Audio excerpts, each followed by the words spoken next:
Coucou les bijoux, j'espère que vous allez bien en ce mercredi.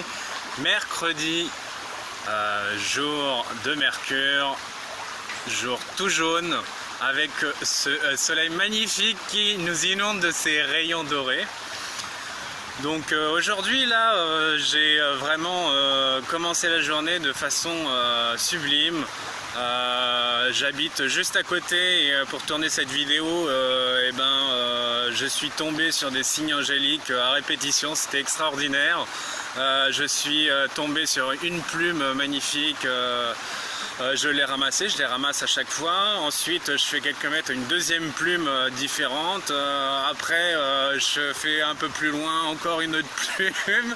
Et puis, j'arrive presque à l'endroit et puis encore une autre plume. Donc, quatre plumes toutes plus belles les unes que les autres. Donc oui, on pense très fort à moi là-haut et puis ces manifestations, quand on sait à quel point elles sont importantes et ce qu'elles représentent, c'est à chaque fois des cadeaux. Aujourd'hui, je souhaitais plutôt que de répondre individuellement à chaque fois et donc pour gagner du temps et satisfaire tout le monde en même temps, cette vidéo ce sera vraiment la bienvenue, elle sera vraiment la bienvenue pour vous expliquer plus en profondeur, plus en détail le programme du 8 juillet, parce que c'est vrai qu'il y a des personnes qui se posent la question, qui sont intéressées mais qui ne savent pas trop en quoi ça consiste. Et du coup, plutôt que de répondre à chacune et chacun, au moins cette vidéo va renseigner tout le monde en même temps. Et donc voilà. Donc la formation, je le rappelle, la formation du 8 juillet, c'est une formation premier degré initiation au Reiki. Donc je vais vous résumer ce qu'on va voir au niveau de cette journée magnifique. En sachant qu'il y a tout à fait possibilité pour les personnes qui ne peuvent pas faire le déplacement. Moi j'ai eu le cas d'une petite dame qui m'a dit oui, je suis intéressée, mais c'est vrai que je ne peux pas faire le déplacement du fait de mes conditions physiques et de ma maladie. Donc justement, quand on est malade, c'est quelque chose qu'on voit dans les principes du Reiki, dans la définition du Reiki, que ça accélère le processus de guérison, et le Reiki est magnifique pour ça. Donc c'est vrai que ça serait une magnifique occasion justement de s'offrir ce cadeau, de vivre une formation. Donc bon, je tenais à préciser pour les personnes qui pourraient pas venir parce que indisponibilité ou avec distance, impossibilité physique de venir comme cette dame. Eh bien, il y a possibilité d'être initié à distance, et l'avantage c'est que à distance, moi je fais en individuel, c'est-à-dire que je vous consacre une journée entière et on voit chaque chose minutieusement ensemble, et je réponds à toutes les questions que tu te poses, et voilà. Donc voilà, sinon pour les autres, sachez que c'est à Riaillé. Riaillé, c'est dans le 44 et c'est à je dirais 25 minutes, une demi-heure de Nantes. Voilà, donc le déplacement, ça en vaut vraiment la peine. Comme je l'avais dit dans une autre vidéo, si vous avez un tant soit peu d'intuition qui vous souffle d'y aller, qui vous dit ah oui, ça serait intéressant, franchement faut foncer. Et les kilomètres, même si ça peut paraître un peu difficile à parcourir ou loin ou quoi que ce soit, ou même un investissement, parce que c'est un investissement, on se dit après avec le recul ô combien ça en valait la peine. Moi je parle vraiment par expérience vis-à-vis moi de mon premier degré quelques années auparavant. J'étais extrêmement satisfait d'avoir fait le déplacement, vu tout ce que ça m'a apporté. Donc on va commencer dans le bref du sujet. Le programme en fait il consistera en une première partie, un premier chapitre à définir vraiment précisément ce qu'est le Reiki. Notamment pour résumer les choses, Eh bien le Reiki c'est composé de deux termes qui sont le Rei et le Ki. Le Rei c'est quoi? C'est notre propre énergie vitale, et donc le Ki c'est l'énergie qui existe dans tout être vivant. Donc ça a différents noms comme le Chi pour les Chinois, la lumière pour les chrétiens, ou alors par exemple le prana pour les hindous, etc., etc. Donc on apprend vraiment les spécificités du Reiki, ce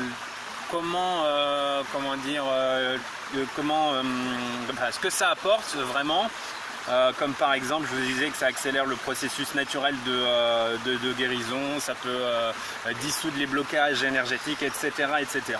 Donc je ne rentre pas dans le vif du sujet puisque c'est quelque chose qu'on voit dans la formation. Donc ensuite au niveau du deuxième chapitre, eh bien on rentre dans l'histoire du Reiki qui a été fondée par Usui. Donc Mikao Usui c'est donc un maître qui a eu sous sa coupe différentes personnes qui ont appris le Reiki. Donc on parle de tout ça dans ce chapitre-là. Oui, je bouge la caméra parce que j'ai besoin de mes deux mains pour tourner, et c'est un petit peu bancal mon plan. Alors si je fais tomber mon portable ou le livret, ça va être un petit peu la panade. Surtout que hier, il faut que je vous raconte quelque chose quand même, une anecdote au passage extraordinaire. C'est que j'avais fait un post suivant les intentions que j'avais posées moi un peu partout dans ma maison concernant le sel, le poivre. On met argent sur le poivre, abondance sur le sel, etc., etc. Chance, moi j'ai mis chance sur les herbes de Provence, voilà. Et c'est vrai que moi je visualise, je rayonne chance à chaque fois que je vois ça, ne serait-ce que de voir ça. Et ça se charge en vibration de chance. Vous imaginez même pas à quel point c'est efficace quand on a chopé le processus. Et à force de faire des bons petits plats avec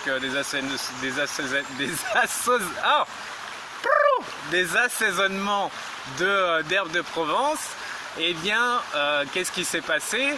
C'est que j'ai eu un coup de chance mais absolument ahurissant hier.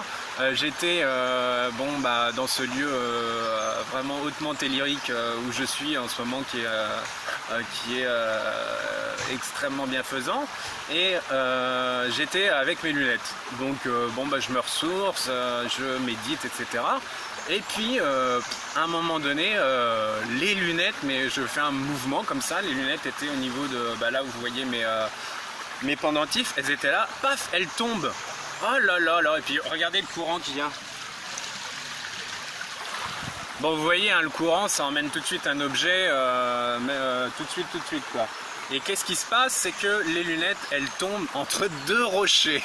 Alors là, c'était extraordinaire parce que elles ont dû être emportées un peu par le courant, et paf, entre deux rochers quoi. Et donc, je répondrai après à l'appel. Et donc, ce qui fait que j'ai pu les récupérer, parce qu'à partir du moment où elles s'est tombée, j'ai dit bye bye. De toute façon, je suis pas matérialiste, et même si c'est des Ray-Ban, j'ai des chers et j'y tiens. C'est pas grave, le matériel, ça se remplace.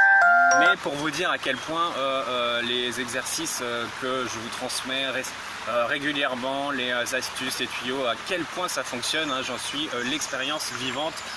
Grâce à cette anecdote, moi j'en suis vraiment même étonné, c'était vraiment une histoire de fou. Donc voilà, au niveau du deuxième chapitre, on parle de tout ce qui est maître, des niveaux de Reiki, etc. Au niveau du troisième chapitre, on parle des 5 idéaux de Reiki. Alors les 5 idéaux de Reiki, ça ramène un peu au niveau du principe, aux 4 accords Toltec. C'est des principes que si on les respecte scrupuleusement, eh bien notre vie s'en trouve grandement modifié dans le sens positif du terme. On est beaucoup plus en harmonie avec soi-même, beaucoup plus en harmonie avec autrui. Et ces principes-là sont vraiment fondamentaux. Moi, les 4 accords Toltec, j'ai dû lire ça peut-être à 15 ans ou quelque chose comme ça. Et c'est 10-15 ans et c'est quelque chose qui m'a énormément apporté. Et là, c'est pareil, c'est des choses vraiment fondamentales, les principes du Reiki qu'on voit ensemble et même on en discute, ce que ça apporte, etc. Et c'est voilà, c'est top de chez top. Au niveau du chapitre 4, la pratique du Reiki, on apprend avant un soin, qu'est-ce qu'il faut faire. Et surtout bien se centrer, les gestes, les habitudes à instaurer pour que ça devienne vraiment un réflexe à chaque fois. Donc ça c'est avant les soins ce qu'il y a à faire au niveau des énergies célestes et terrestres, les capter pour les centraliser et ensuite les transmettre. On apprend aussi toujours dans ce chapitre 4, dans une sous-rubrique, comment activer des zones particulières d'énergie. Donc par exemple une zone partant de vos orteils jusqu'à vos genoux, pour que l'énergie circule vraiment tout en puissance sur cette partie-là. Donc il y a des choses à faire très précises, on en parle et on explique et même on pratique. On apprend dans une sous-rubrique aussi du chapitre 4 la méditation Gassho. Donc Gassho, pour ceux qui ne connaissent pas, moi c'est vrai que j'utilise toujours le terme Gassho. Jamais je ne parle de Namasté. Namasté, beaucoup de personnes disent Namasté, moi ça ne me convient pas parce que j'ai eu un coup de cœur pour le Reiki et c'est vrai que le Gassho c'est les mains qui se joignent et moi c'est quelque chose qui est très parlant pour moi, donc je dis toujours Gassho. Après ça ne regarde que moi, je sais que beaucoup de personnes, la majorité aiment bien dire Namasté, mais donc pour vous expliquer c'est quelque chose qui revient au même.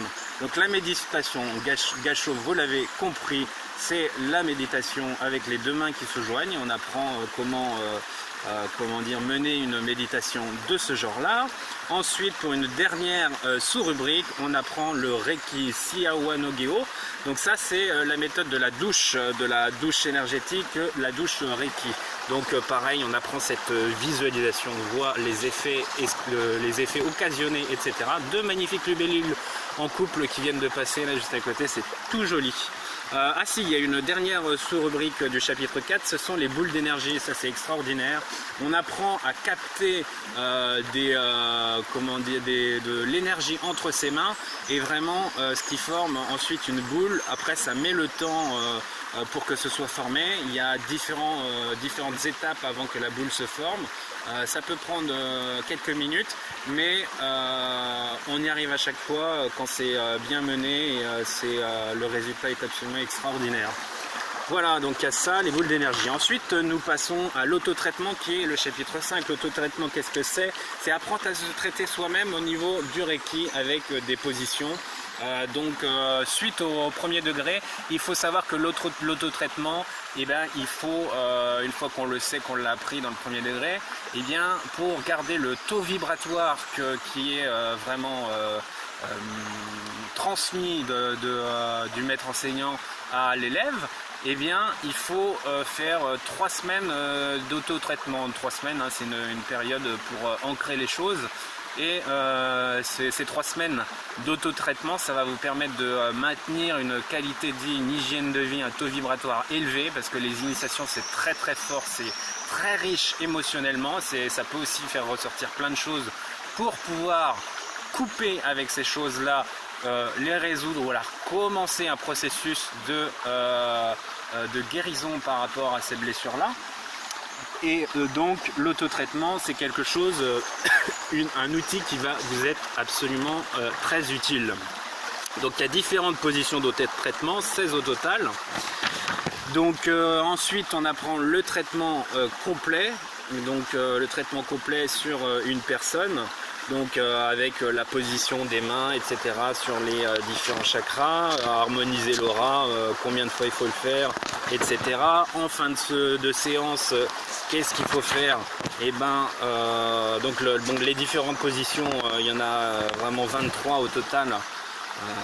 Voilà, aussi en fin de séance qu'il faut faire absolument couper avec la personne la connexion. Il faut surtout bien penser à le faire, parce que moi je sais qu'à mes tout débuts c'est quelque chose des fois que j'oubliais de faire et je me retrouvais avec des choses en moi qui n'étaient pas les miennes. Donc ça c'est super sympa. Quand tu te traînes un mal de dos la journée, t'es pas sujet du tout au mal de dos, au maux de dos pardon. Tu te dis bon bah j'aurais pu quand même penser à couper la connexion. Donc ça c'est quelque chose, bon bah ça nous arrive quelquefois. Et puis après bah, finalement on y pense. Hein. Après au niveau de chapitre 7, on va apprendre à équilibrer les chakras. Donc à ce que l'énergie soit vraiment plus ou moins la même au niveau de chaque chakra, en voyant aussi différentes possibilités. Donc avec des personnalités qui ont un décalage particulier, les personnalités aussi qui se situent vraiment trop dans la tête et d'autres trop dans les émotions, donc plus avec vraiment un esprit qu'on peut qualifier de vide. Voilà, en chapitre 8, eh bien, ça c'est passionnant, c'est vraiment adapté pour les plantes et les animaux. Alors voilà, on voit ce qu'on fait au niveau des animaux, comment ils se traitent. Il y a une façon bien particulière de le faire, et moi c'est vrai que j'avais déjà fait sur un chien et c'était vraiment extraordinaire parce qu'au niveau de sa queue, il était en tel stress qu'il se mordait la queue, elle était devenue toute nue. Saignante, et oui, saignante comme une entrecôte. Vous voulez comment votre entrecôte saignante? Eh ben, la queue du chien était saignante aussi. Donc du coup j'avais fait un petit soin et 5 minutes hein, c'est tout hein. Mais comme les animaux ils sont hyper réceptifs puisqu'ils sont neutres, eh bien ils peuvent pas bloquer les choses, il y a besoin que de 5 minutes. Et 10 jours, 15 jours après, il avait de nouveau une queue qui était repoussée. Voilà, et puis dans la continuité des choses, il avait retrouvé sa queue magnifique, toute pleine de poils, en plus c'était des longs poils. Donc super succès. Au niveau des plantes, c'est pareil, on apprend différents exercices qui vont vous conforter dans votre force magnétique avec des résultats probants. Voilà. Au niveau du chapitre 9, on apprend quelque chose de primordial au niveau du Reiki, mais aussi au niveau de votre vie quotidienne. Quand vous êtes passé par cette phase-là et que vous l'avez acquis, c'est quelque chose de toute façon dont vous ne pouvez plus vous débarrasser. C'est la respiration abdominale. Donc c'est une technique qui s'assimile vraiment rapidement hein, pour la comprendre et la mettre en pratique, c'est facile. Et une fois qu'on s'est bien imprégné de ça, vous allez voir que c'est un atout majeur. C'est dans certaines situations de vie qui peuvent être un petit peu sous tension, et on est en respiration abdominale, on se focalise au niveau cérébral là-dessus et vous allez voir qu'on prend un détachement phénoménal par rapport à la situation. Donc la situation finit par ne plus nous atteindre grâce à ce simple fait de respirer au niveau abdominal. Donc voilà, ça c'était pour le chapitre 9, on arrive bientôt à la fin. Au niveau du chapitre 10, qu'est-ce qui se passe au chapitre 10? On apprend la radiesthésie. Alors ça, j'adore la radiesthésie et c'est avec un plaisir immense que je te l'enseignerai parce que, comme je le disais dans une vidéo, moi j'ai commencé le Reiki, l'abord du Reiki, la pratique du Reiki, moi, ça s'est fait avec une passion pour la radiesthésie. Moi, j'étais pas calé soins à personne. Moi, dans ma tête, je voulais jamais faire ça. Et puis, j'étais vraiment subjugué par ça. Donc, oui, c'est vrai que j'ai lâché le pendule parce que j'en ai plus trop l'utilité. Mais à l'occasion, ça peut m'arriver de me faire plaisir avec ça. Et donc ça sera un immense plaisir de vous transmettre ça parce que c'est extraordinaire hein, tout ce que ça peut apporter. Donc on travaille avec une convention, je vous apprends à conventionner le poème, oui le poème, tout à fait, pas comme le pendule. Je vous apprends aussi à la syntonisation. Le syntoniser, qu'est-ce que c'est? C'est aussi trouver la bonne mesure en fonction de ses vibrations pour que le pendule rentre en résonance par rapport à vous. Donc il y a tout plein de petites choses comme ça. Aussi le lâcher prise, se centrer, enfin tout plein de choses. Enfin on voit ça en détail. Je vous livre aussi une planche d'essai pour la pratique. Donc c'est un cadre de 0 à 100 qui est très pratique pour tout ce qui est pourcentage. On apprend à déterminer son propre taux vibratoire, celui d'une autre personne, d'un objet et aussi d'une pièce. Il est très intéressant aussi de voir une pièce avant des initiations de Reiki, le taux vibratoire, le mesurer et de voir après initiation comment la pièce a gagné en taux vibratoire. Donc ça c'est superbe. Donc là il y a une planche aussi de taux vibratoire. Donc on parle aussi du sens de rotation des chakras. Il faut savoir que qu'on soit yin, yang, c'est pas du tout la même chose au niveau du sens de rotation. L'homme et la femme, les chakras ne tournent pas du même sens. Ensuite il commence à faire très chaud, c'est incroyable. Là, je suis en plein soleil, ça me tape sur le papeau. Heureusement que j'ai du jaune parce que si j'avais du noir, je vous explique pas. Ensuite on voit la relativité entre les différents muscles, les différents organes, etc. À quel taux vibratoire ils sont. Alors ça c'est intéressant parce que vous avez tout un comparatif et vous voyez que vraiment c'est très relatif. Comme par exemple si je prends les os, n'importe quel os, tout ce qui passe, l'énergie qui passe dans les os, eh bien elle se situe à 6500 unités bovis. Alors que si vous prenez la moelle épinière c'est ce qui est dedans et ça vibre beaucoup plus haut, c'est à 10 000 unités bovis. Donc voilà, hein, ça c'est un exemple, mais il est parlant. Et puis enfin, en 11, et j'aime bien ce chapitre 11 puisque c'est un maître nombre et quoi de mieux que le chapitre 11 pour conclure, eh bien on fait un débriefing de la journée et on conclut avec un petit résumé. Et donc voilà, c'est très sympa. Et puis je peux même vous parler de la deuxième journée suivant le temps, etc. En fin d'initiation, en fin de formation premier degré. Donc voilà, j'espère que cette vidéo t'a plu. Voilà, moi je vais rester encore un peu tranquille les pieds dans l'eau, hein, parce qu'on est bien. On est bien au frais comme ça, hein, quand la tête est au chaud, les pieds sont au frais. Donc voilà, j'espère que ça t'a plu. Et si ça t'a plu, sache que pour tout ce qui est inscription, c'est encore possible, mais bon voilà, il y a des personnes qui souhaitaient des renseignements et maintenant qu'ils vont les avoir, il va y avoir de nouvelles inscriptions. Donc voilà, faut pas tarder. Donc il faut me faire un petit signe, me dire voilà, j'aimerais savoir comment ça se passe, et ça j'explique ça en privé. Voilà, même par distance, c'est pareil, vous venez voir et puis on voit ça ensemble. Et puis un petit j'aime comme d'habitude, tu peux t'abonner à ma chaîne, tu peux activer la cloche de notification pour avoir les nouvelles vidéos. Enfin bon, tu fais ce que tu veux, comme tu le sens, comme tu aimes.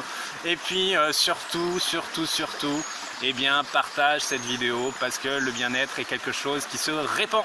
Voilà, je te souhaite une magnifique journée. Un merveilleux mercredi tout en lumière, tout en rayons dorés, et je te dis à très vite. Bye bye.